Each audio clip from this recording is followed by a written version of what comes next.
ایک مرتبہ امیر المومنین سیدنا عمر فاروق اعظم رضی اللہ تعالی عنہ اپنے معمول کے مطابق رات کے اندھیرے میں مدینہ منورہ کی گلیوں میں رعایا پروری کے مقصد سے گھوم رہے تھے۔ چلتے چلتے آپ مدینہ منورہ کی سرحد کے قریب پہنچ گئے۔ آپ کی نظر پڑی تو آپ نے دیکھا کہ سرحد کے قریب ایک خیمہ لگا ہوا ہے اور خیمے کے باہر ایک شخص بہت ہی زیادہ پریشان بیٹھا نظر آ رہا ہے۔ سیدنا عمر فاروق اعظم رضی اللہ تعالی عنہ اپنے خادم کو ساتھ لے کر اس شخص کے پاس پہنچے۔ آپ نے اپنے خادم کو حکم دیا کہ جاؤ اور جا کر اس سے پوچھو یہ کون ہے، کہاں کا رہنے والا ہے اور رات کے اندھیرے میں اتنا پریشان یہاں کیوں بیٹھا ہے۔ سیدنا عمر فاروق اعظم رضی اللہ تعالی عنہ کا حکم سن کر آپ کے خادم آگے بڑھے۔ اس شخص کے قریب جا کر آپ نے سوال کیا کہ آپ کون ہیں، کہاں کے رہنے والے ہیں اور یہاں آنے کا مقصد کیا ہے۔ وہ شخص جو کہ بدو تھا وہ کہنے لگا میں مسافر ہوں، امیر المومنین سیدنا عمر فاروق اعظم رضی اللہ تعالی عنہ سے ملاقات کرنے کے لیے آیا تھا۔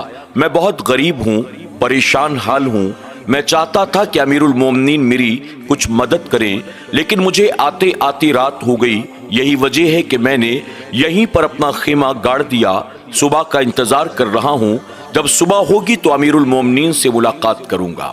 سیدنا عمر فاروق اعظم رضی اللہ تعالی عنہ دور کھڑے اس کی تمام باتوں کو سن رہے تھے۔ وہ شخص نہیں جانتا تھا کہ یہی امیر المومنین سیدنا عمر فاروق اعظم رضی اللہ تعالی عنہ ہیں۔ اچانک خیمے کے اندر سے ایک عورت کے کراہنے کی آواز سنائی دی۔ عمر فاروق اعظم رضی اللہ تعالی عنہ نے جب اس عورت کی آواز کو سنا، آپ اس بدو کے قریب گئے اور آپ نے جا کر فرمایا کیا اندر خیمے کی کوئی عورت موجود ہے، اسے کیا کوئی تکلیف ہے؟ میں نے کسی کے درد سے کراہنے کی آواز کو سنا ہے۔ اس پر وہ بدو کہنے لگا تم دونوں جاؤ اور اپنا کام کرو، مجھے پریشان نہ کرو۔ عمر فاروق اعظم نے کہا کہ میرے بھائی اگر کوئی پریشانی ہو، اگر ہم کوئی مدد کر سکتے ہوں تو ہمیں بتاؤ۔ وہ بدو کہنے لگا میں اسی پریشانی اور مدد کے تحت امیر المومنین سے ملاقات کرنے کے لیے آیا ہوں، اب صبح ہونے تک ان کا انتظار کروں گا۔ اس پر عمر فاروق اعظم نے کہا خیمے کے اندر کوئی عورت کراہ رہی ہے، اس وقت اس کو شاید مدد کی ضرورت ہے، تم ہمیں بتاؤ، ہم تمہاری ضرور مدد کریں گے۔ اس پر وہ بدو کہنے لگا خیمے کے اندر میری بیوی ہے جو کہ اس وقت حمل سے ہے اور اسے یہاں پہنچتے ہی درد ذہ شروع ہو گیا، یعنی بچے کی ولادت کا وقت قریب آ گیا ہے اور یہی وجہ ہے کہ میں پریشان خیمے کے باہر بیٹھا ہوا ہوں۔ اس وقت اسے عورتوں کے مدد کی ضرورت ہے، لیکن یہاں مدد کرنے والا اور کوئی موجود نہیں ہے۔ یہ سنتے ہی عمر فاروق اعظم رضی اللہ تعالی عنہ اس بدو سے کہتے ہیں تم کچھ دیر تک ہمارا انتظار کرو، ہم ابھی واپس آتے ہیں۔ یہ کہہ کر آپ وہاں سے بھاگتے ہوئے اپنے گھر تشریف لاتے ہیں۔ آپ کی اہلیہ سو رہی تھی، آپ نے فوراً اپنی بیوی کو جگایا اور جگانے کے بعد کہا اللہ تبارک تعالیٰ نے ہمیں ایک نیکی کمانے کا موقع دیا ہے، کیا تم میرے ساتھ چل کر نیکی کمانا چاہو گی؟ آپ کی اہلیہ محترمہ فوراً اٹھ کر کھڑی ہو گئیں اور کہا اللہ رب العزت نے اگر نیکی کمانے کا موقع دیا ہے تو کون کم نصیب ہوگا جو نیکی کے کام سے پیچھے ہٹے گا؟ آپ مجھے بتائیں کیا کرنا ہے؟ عمر فاروق اعظم رضی اللہ تعالی عنہ نے کہا ایک مسافر مدینہ منورہ کی سرحد کے قریب موجود ہے، اس کی بیوی کو درد ذہ ہو رہا ہے، اس وقت ان کے پاس مدد کے لیے کوئی اور نہیں ہے، کیا تم چل کر اس کی مدد کرنا چاہو گی؟ سیدنا عمر فاروق اعظم رضی اللہ تعالی عنہ کی بیوی ایک پیر پر اس بدو کی بیوی کی مدد کرنے کے لیے تیار ہو گئیں۔ عمر فاروق اعظم رضی اللہ تعالی عنہ نے فرمایا بچے کی ولادت کے وقت جن چیزوں کی ضرورت ہوتی ہے وہ چیزیں بھی اپنے ساتھ لے لو۔ آپ کی بیوی نے کچھ کپڑا لے لیا، ساتھ ہی گڑ لیا، گھی لیا، کچھ اور کھانے پینے کی چیزیں ساتھ لیں۔ اس کے بعد عمر فاروق اعظم رضی اللہ تعالی عنہ اپنی اہلیہ محترمہ کو ساتھ لے کر دوبارہ اس بدو کے پاس آتے ہیں اور اس سے اجازت لے کر اپنی بیوی کو آپ خیمے کے اندر داخل کرتے ہیں۔ اندر سے عورت کے کراہنے کی آواز مسلسل آ رہی تھی۔ عمر فاروق اعظم رضی اللہ تعالی عنہ کی بیوی اندر تشریف لے جاتی ہیں اور اس کے بعد کچھ وقت گزرا تھا، بچے کے رونے کی آواز سنائی دیتی ہے۔ جب بچے کے رونے کی آواز اس بدو کے کانوں سے ٹکرائی وہ مسکرانے لگا۔ کچھ دیر کے بعد عمر فاروق اعظم رضی اللہ تعالی عنہ کی بیوی خیمے سے باہر نکل کر آتی ہیں۔ ان کی گود میں کپڑے میں لپٹا ہوا ایک چھوٹا سا بچہ تھا۔ باہر آ کر عمر فاروق اعظم رضی اللہ تعالی عنہ سے مخاطب ہو کر کہتی ہیں، امیر المومنین آپ کو بہت بہت مبارک ہو، اپنے دوست کو خوشخبری سنا دیں، اللہ تعالیٰ نے اسے بیٹا عطا کیا ہے۔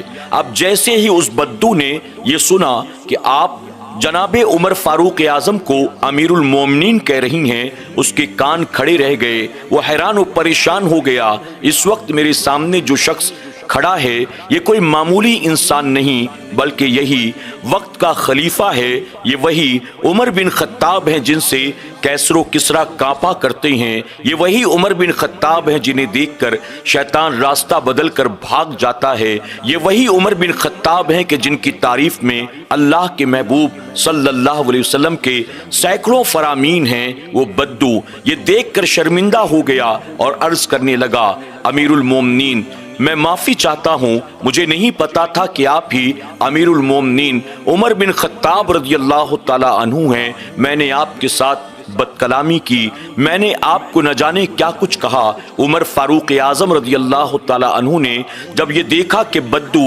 اپنی باتوں پر شرمندہ ہے تو آپ فرماتے ہیں، تمہیں شرمندہ ہونے کی یا معافی تلافی کرنے کی کوئی ضرورت نہیں ہے، میں وقت کا خلیفہ ہوں، بادشاہ نہیں ہوں، اور میں نے جو کچھ بھی کیا ہے یہ میری ذمہ داری ہے، اللہ اکبر۔ اس کے بعد عمر فاروق اعظم رضی اللہ تعالیٰ عنہ فرماتے ہیں کہ جب صبح ہو جائے تو تم مجھ سے آ کر ملاقات کرنا، ہم تمہارے بچے کا وظیفہ بھی مقرر کر دیں گے۔ عمر فاروق اعظم رضی اللہ تعالیٰ عنہ نے پھر اجازت لی اور اپنی اہلیہ کو لے کر وہاں سے دوبارہ اپنے گھر کی طرف چل پڑے۔ سبحان اللہ۔ ناظرین اکرام، آپ نے دیکھا وہ امیر المومنین سیدنا عمر فاروق اعظم رضی اللہ تعالی عنہ جن کے نام سے کیسر و کسریٰ کانپا کرتے تھے، لوگوں کے دلوں میں جن کی ہیبت اور رعب و دبدبہ تھا، شیطان جنہیں دیکھ کر راستہ بدل کر بھاگ جایا کرتا تھا، جو 22 لاکھ مربع میل زمین کا فاتح تھا، جب وہ غریب پروری پر آتا ہے تو کس طرح سے اپنی بیوی کو جو کہ فرسٹ لیڈی ہیں انہیں لا کر ایک اجنبی بدو کے خیمے میں کھڑا کر دیتا ہے اس کی بیوی کی ڈیلیوری کے لیے۔ آج آپ بتائیں، کوئی عہدے دار، کوئی سرمایہ دار، کوئی بڑا آدمی کیا لوگوں کے درد کو، تکلیف کو محسوس بھی کرتا ہے؟ مدد کرنا تو دور کی بات، ایسے کاموں کے لیے اپنی بیوی کو لا کر کھڑا کر دینا، خود آگے بڑھنا اور بڑھ کر مدد کرنا، پریشان حال کی پریشانی کو دور کرنا، مصیبت زدہ کی مصیبت میں مدد کرنا، آج اس کی کہاں توقع کی جا سکتی ہے؟ بلکہ اب تو لوگ اقتدار کے نشے میں نمرود اور فرعون بنے بیٹھے ہوئے ہیں، جو کچھ بھی ظلم و زیادتی کر سکتے ہیں وہ کرنے سے پیچھے نہیں ہٹتے ہیں، زندگیاں تباہ ہوں، گھر تباہ برباد ہو، کوئی فرق نہیں پڑتا۔ اللہ تبارک تعالی ہم مسلمانوں کو خاص طور پر عمر فاروق اعظم رضی اللہ تعالی عنہ کی سیرت طیبہ کو اپنانے، عدل و انصاف سے کام لینے، غریب غربا کی مدد کرنے کی اور ان کے ساتھ کاندھے سے کاندھا ملا کر ہر وقت پریشانی مصیبت و بلا میں کھڑے رہنے کی توفیق عطا فرمائے، آمین یا رب العالمین۔